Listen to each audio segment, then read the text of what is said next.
menanti pemain keturunan tambahan timnas Indonesia di babak ketiga kualifikasi Piala Dunia 2026 zona Asia.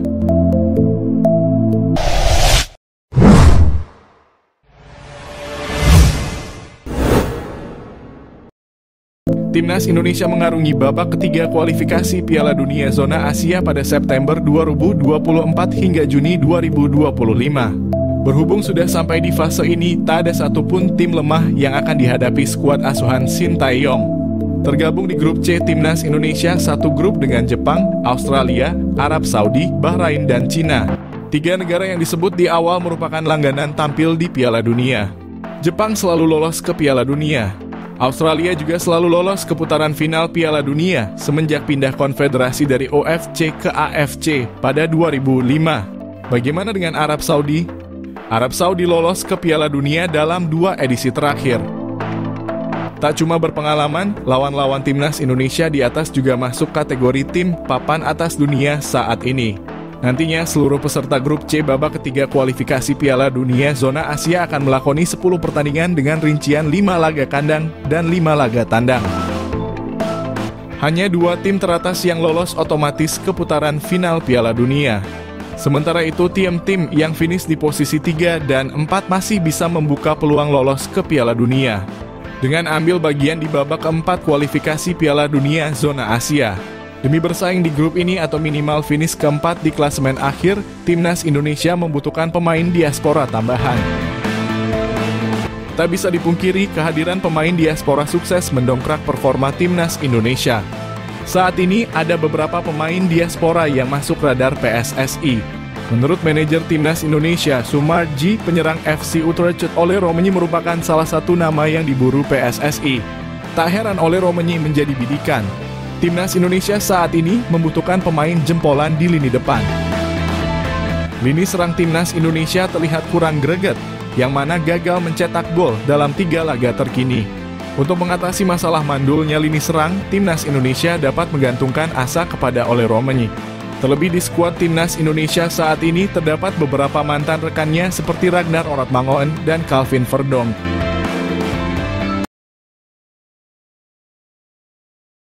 Siapa Daan Roth, stiker tajam keturunan Indonesia yang tanda-tandanya bakal dinaturalisasi? Nama Daan Roth mencuat di tengah urung jelasnya status striker Ole Romenyi yang konon akan dinaturalisasi. Seperti halnya Ole Romenyi, Daan Roth merupakan pemain berposisi striker yang kini tengah merumput di Liga Belanda. Pemain yang kini berseragam FC Twente tersebut tergolong memiliki statistik nan ciamik. Di usianya yang masih 22 tahun, Daan Roth telah memainkan 40 pertandingan di semua kompetisi. Ia telah mencetak 9 gol dan 10 assist. Pemain ini belakangan santer dikaitkan dengan proyek naturalisasi yang dipersiapkan untuk timnas lantaran disebut-sebut memiliki keturunan Indonesia. Lantas siapa sosok Daan Roth? Daan Roth lahir di Groenlo, Belanda 25 Juli 2001. Usianya kini 22 tahun. Pemain yang memiliki tinggi badan 1,79 tersebut merupakan pemain yang masuk kategori kesukaan Sintayong lantaran merupakan versatile alias bisa bermain di beberapa posisi. Ia tercatat bisa bermain sebagai sayap kanan, sayap kiri, penyerang bahkan hingga playmaker. Pemain yang kini mengenakan nomor punggung 11 telah bermain bersama FC Twente sejak di akademi. Ia bergabung bersama Akademi FC Twente pada 2012. Kariernya berlanjut di tim senior hingga kini. Tanda-tanda dinaturalisasi. Belakangan nama Daan Roth semakin santer disebut bakal menjadi salah satu pemain yang bakal dinaturalisasi bersama dengan sejumlah nama lain yang kini juga hangat diperbincangkan. Daan Roth disebut-sebut bisa jadi solusi bila Ole Romenyi batal dinaturalisasi untuk menambal stok striker yang saat ini jadi PR besar di Timnas Indonesia jelang menghadapi putaran kualifikasi Piala Dunia 2026. Tanda-tanda bahwa Daan Roth bakal dinaturalisasi kiranya sudah mulai terlihat bila mengacu pada unggahan terakhir di akun Instagramnya. Di unggahan itu terlihat sosok Fardy Bachdim memberikan like. Tak hanya itu, tampak dari daftar pengikutnya, Daan Roth juga telah mengikuti akun Instagram saudara dari Irfan Bachdim tersebut. Diketahui Fardy Bachdim merupakan salah satu sosok berjasa yang membawa sejumlah pemain diaspora yang akhirnya dinaturalisasi. Beberapa nama yang dibawanya yakni Nathan Chuaon, Saina Patinama, Tom Haye, Jay Itzes, hingga yang terbaru Calvin Verdon.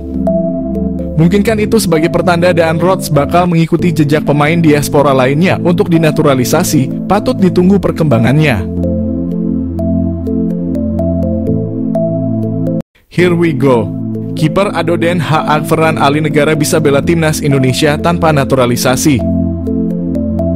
Kiper muda Adoden Haag Ferran Ali Negara ternyata memiliki paspor Indonesia.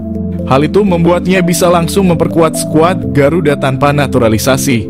Ferran Ali Negara menjadi perbincangan karena sedang berada di Indonesia. Menariknya, ia bertemu dengan orang PSSI, Arya Sinulinga. Bukan hanya itu, Ali Negara juga berjumpa tenaga ahli Menteri Kemenpora, Hamdan Hamadan. Bahkan di Instagram, kiper berusia 14 tahun ini melakukan latihan di Jakarta. Walau begitu, kedatangannya di Indonesia bukan untuk trial untuk masuk timnas Indonesia U16. Ferran Ali Negara mengaku berlibur di kampung halamannya, Serang, Banten. Adapun Ferran Ali Negara sendiri sejatinya bisa langsung membela timnas Indonesia U16 tanpa naturalisasi. Pasalnya, ia masih memiliki paspor Indonesia. Hal ini terungkap via unggahan Instagram @nusantara ballers.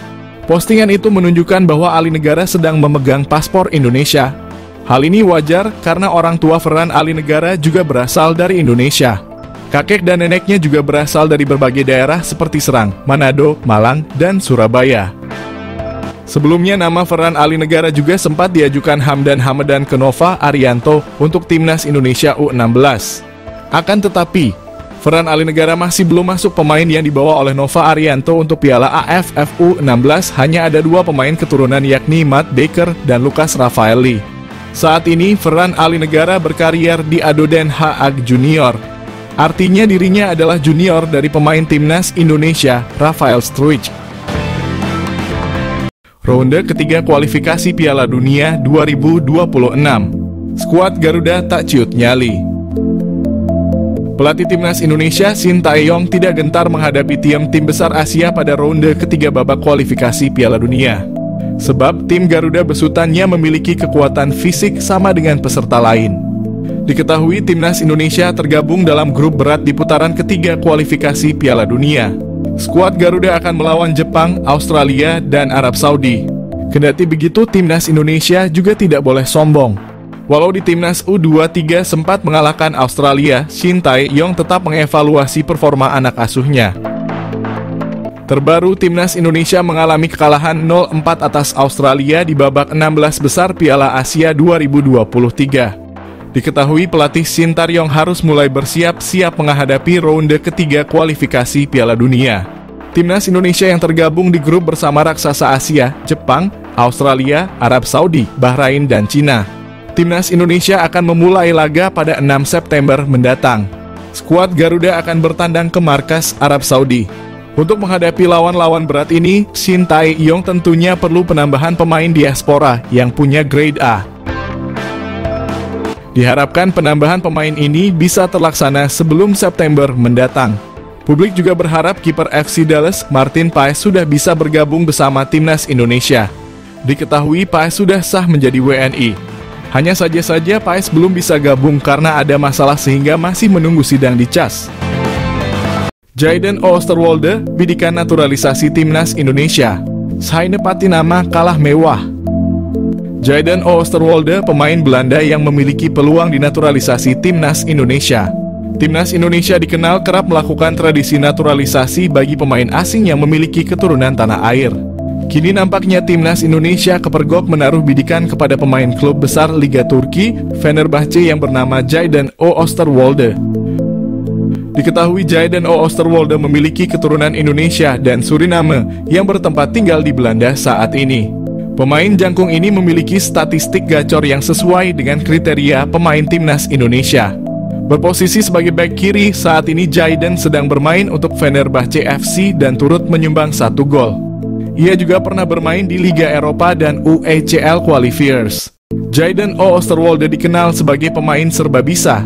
Selain sebagai bek kiri, ia dapat menempatkan diri sebagai bek tengah dan gelandang kiri. Selain itu, usianya yang muda bisa memberikan peluang emas bagi timnas Indonesia karena mampu bermain jangka panjang. Jayden juga pernah merumput di klub besar asal Eropa yakni Belanda, Italia, Turki dan menjajal klub Twente FC dan Parma Calcio 1913. Bersama Parma Calcio, ia berhasil membukukan 1 gol dan 8 gol di Twente FC. Hal tersebut auto membuat Saine Patinama kalah pamor, karena selama ini Saine belum pernah merumput di klub sebesar Eropa. Catatan kariernya tersebut layak menjadi pertimbangan timnas Indonesia untuk bisa menaturalisasi Jayden Oosterwolde. Diketahui pemain kelahiran Zwolle ini mengawali kariernya dengan bergabung dengan klub lokal, ZAC. Kemudian ia memilih untuk hijrah ke Akademi FC Twente.